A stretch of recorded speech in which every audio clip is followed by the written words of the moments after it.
If you've looked at bulbs, you may have seen something written like this: 10 watts or 100 watts. What does this wattage mean, and how do we calculate it? That's what we'll learn in this video. So this number, 10 watts, actually represents something called electric power. So power in general, electric or otherwise, is a measure of how much energy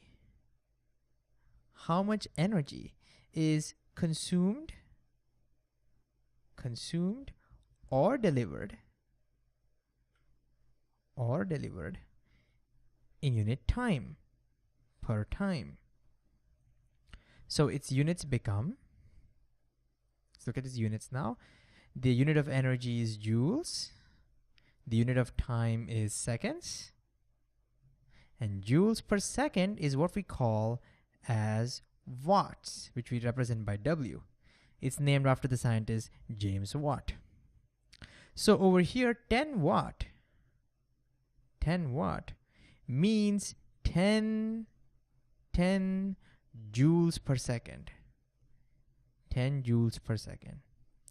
This means that this bulb consumes 10 joules of electrical energy every second. And when I say consume, what I really mean is that it converts electrical energy into some other form.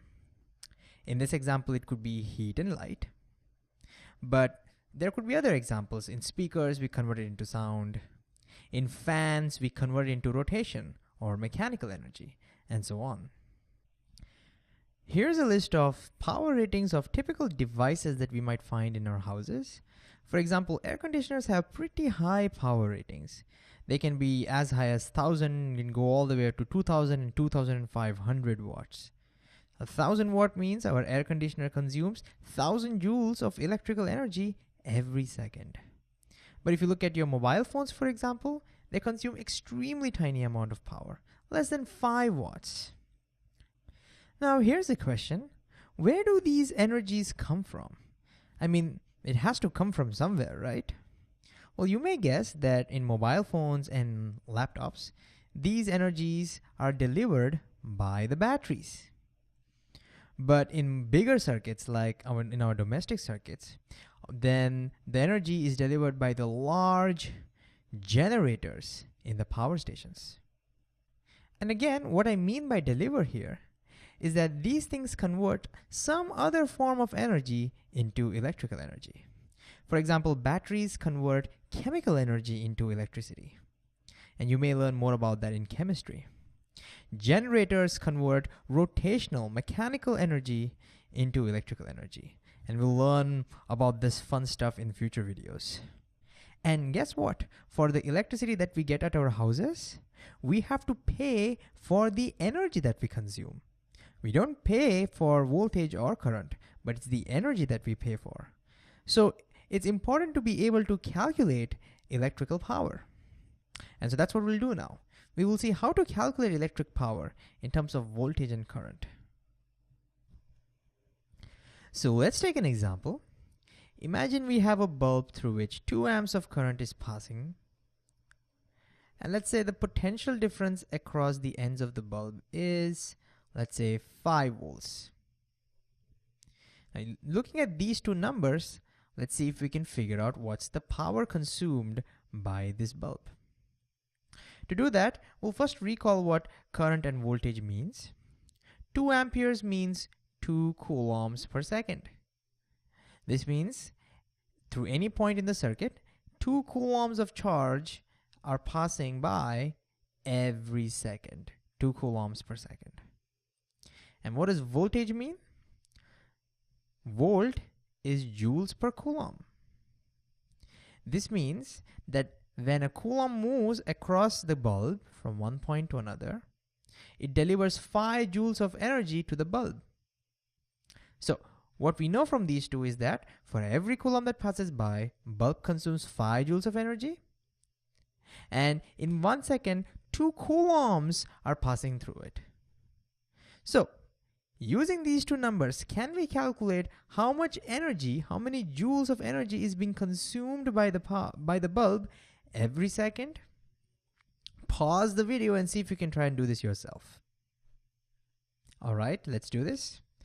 Let's write that down over here. I'm going to wait for 1 second and see what happens. In 1 second, I know 2 coulombs of charge will pass through. But each coulomb will deliver 5 joules of energy. So 2 coulombs will deliver 2 times 5, 2 times 5, 10 joules of energy. And therefore, in 1 second, 10 joules of energy will be delivered to the bulb, and so the power would be 10 watt. And if you look at the units also, we'll get the same thing.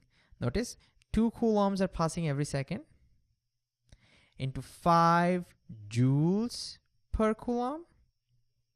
The coulomb cancels, and we get 10 joules per second, which we call as 10 watts. Now, if the current was, let's say, 3 amperes, then in 1 second, 3 coulombs would pass by. And so this would be 3. On the other hand, if the voltage was, let's say, 20 volt, then for every coulomb that passes by, 20 joules of energy would be delivered to the bulb, and so this would be 20. So can you see that in order to calculate power, all we are doing is multiplying the current with voltage. And so in general, we can now write that power, or electric power, is just the product of voltage and current. So if you know these two, just multiply them and we get electric power. Also, if we know the power rating of a device and we know what is the voltage across that device, then using this equation, we can calculate what the current would flow through that device.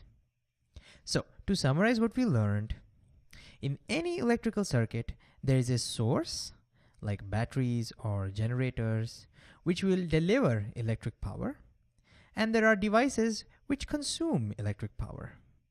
And we define in general power as how much energy is consumed or delivered per second, and we measure it in watts. And to calculate the electric power delivered or consumed by any device, we just multiply the voltage across that device and the current to that device. And I like to remember this by using a saying in electricity: with great power comes great voltage and current.